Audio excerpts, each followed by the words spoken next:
Sutradara Alvina Azahra. Baik. Judul Hati yang Meracau, karya Edgar Allan Poe, aktor dengan nama Siti Nuraini. Sinopsis: sebuah tatapan mata bapa yang membuat anaknya selalu merasa cemas dan ketakutan, yang pada akhirnya anaknya tersebut memberontak menutupi semua ketakutannya dengan cara yang sangat salah, sampai di mana ia disebut sebagai gila oleh orang sekitar, sampai akhirnya membuat hatinya sangat kacau, dan setiap penyebab pasti ada akibat. Silakan menyaksikan. Selamat menyaksikan.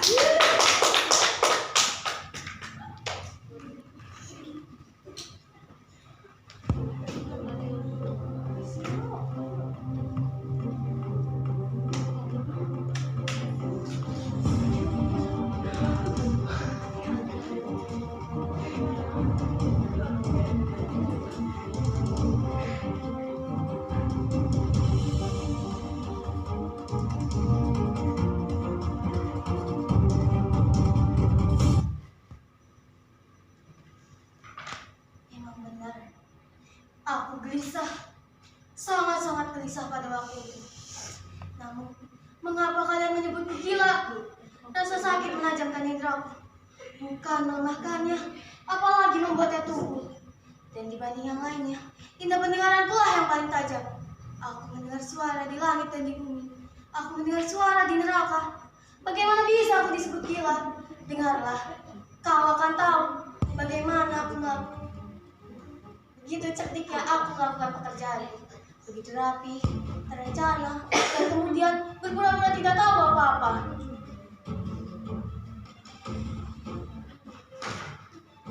Sulit untuk menceritakan bagaimana mula-mula gagasan itu menyusup di benakku. Tetapi begitu ia masuk,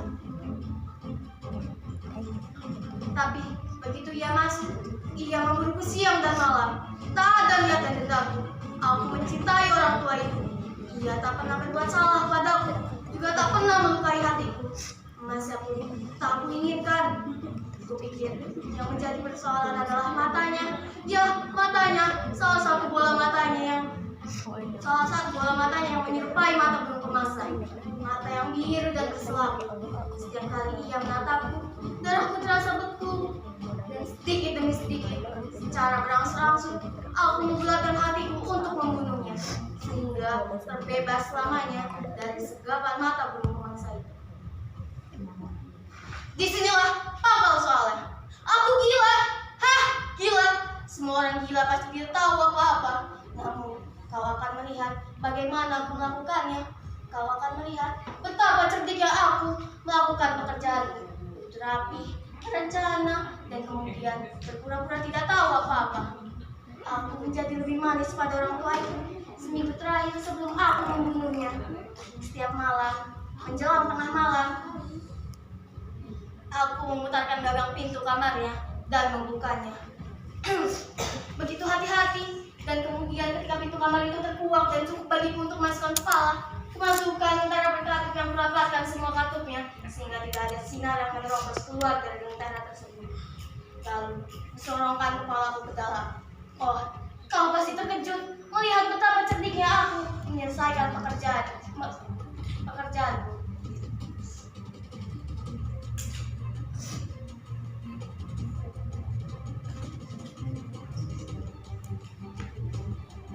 Semua aku lakukan dengan pelan, sangat-sangat pelan, sehingga tidak mengganggu tidur orang tua itu.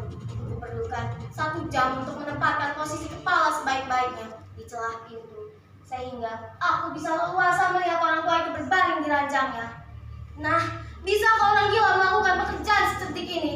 Pekerjaan seperti ini dilakukan selama 7 malam berturut-turut. Tiap datang tengah malam, namun selalu kujumpai mata itu tertutup. Sulit untuk melanjutkan rencanaku, sebab yang membangkitkan amarahku bukanlah orang tua itu, melainkan mata setan itu. Pada minggu ke-8, aku membuka pintu lebih hati-hati ketimbang malam-malam sebelumnya. Bahkan jarum menginjak diri lebih cepat ketimbang gerakan tanganku. Baru pada saat itu, aku merasakan begitu besar kekuatanku, begitu hebat membayangkan diriku memuakan pintu sedikit demi sedikit, dan bahkan orang tua itu tidak pernah berhayal tentang apa yang aku lakukan dan apa yang aku pikirkan. Aku menyusupkan kepalaku ke celah pintu, dan aku sedang membuka kantungan merah. Tiba-tiba jempolku selip dan mengetuk lempengan penutup. Orang tua itu bangkit dari ranjangnya. "Siapa itu?" teriaknya. Aku mengadung di tempatku dan tak mengeluarkan sepatah pun kata. Dalam 1 jam aku tak bergerak dan aku tidak mendengar ia merebahkan lagi tubuhnya. Ia tetap duduk di ranjangnya dan mendengarkan. Seperti malam demi malam mendengar aku detak jam kematian di dinding.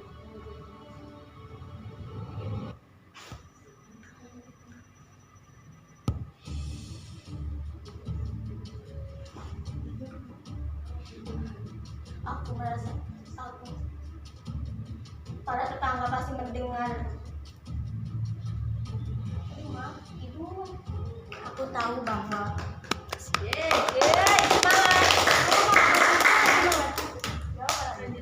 aku tahu bahwa mata yang tak pernah terpejam sejak ia. Aku tahu bahwa matanya tak pernah terpejamkan lagi semenjak ia dikejutkan oleh suara yang membangunkannya. Ia mencoba menenangkan dirinya, tapi tidak bisa. Ia yakinkan dirinya sendiri. Seperti malam, ya, hanya tidak ada apapun, hanya angin di cerobong masak, hanya tikus yang merayap, dan hanya jangkrik yang mengerik. Ia mencoba menenangkan dirinya sendiri dengan dugaan-dugaan seperti itu. Tapi sia-sia, sebab maut yang mengutipnya ini telah mengepung korbannya diam-diam dengan efek bayang hitam-hitam. Dan efek bayang-bayang hitam itulah yang tak tampak itulah menyebabkan ia merasakan kehadiran kepalaku di kamarnya. Kalau masih kau anggap aku gila, anggapan itu tak akan berlaku lagi dalam melukiskan apa yang dilakukan untuk menyembunyikan mayat korban. Pertama-tama, kupotong mayat itu, penggal kepalanya, kedua lengannya, dan kedua kakinya. Lalu kubongkar 3 bilah kayu, kumasukkan mayat-mayat itu ke dalam, dan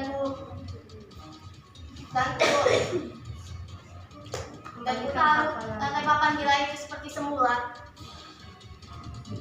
Begitu sepele, begitu rapi, sehingga tidak ada satupun mata yang menemukan bahwa adanya kejanggalan.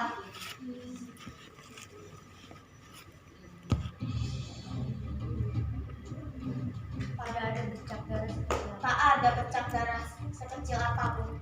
Bak mandi sudah menampungnya. Jam 4 pagi, semua pekerjaanku selesai. Dengan hari masih gelap seperti tengah malam, terdengar ketukan pintu di depan. Aku turun dengan perasaan ringan, membuka pintu.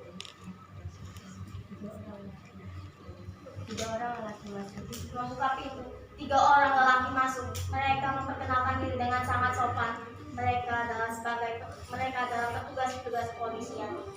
Para tetangga mendengar pekik semalam, sehingga ia melaporkan polisi menduga adanya tindak kejahatan, dan para polisi itu ditugasi untuk menyelidiki atas kejanggalan si tetangga itu.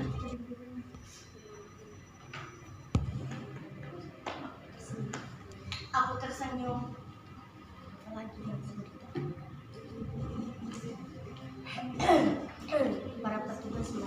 Para petugas merasa tenang. Para petugas merasa puas.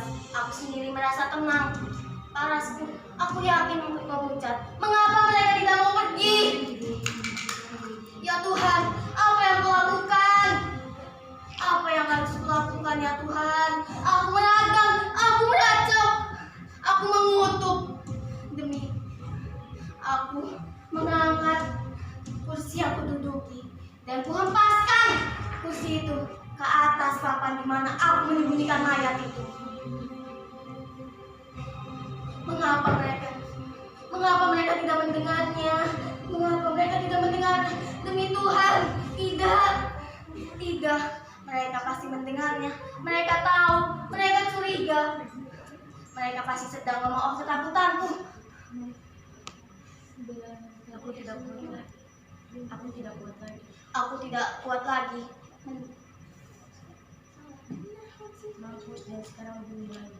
Aku tidak kuat lagi. Sekarang aku harus berteriak atau aku harus mampus.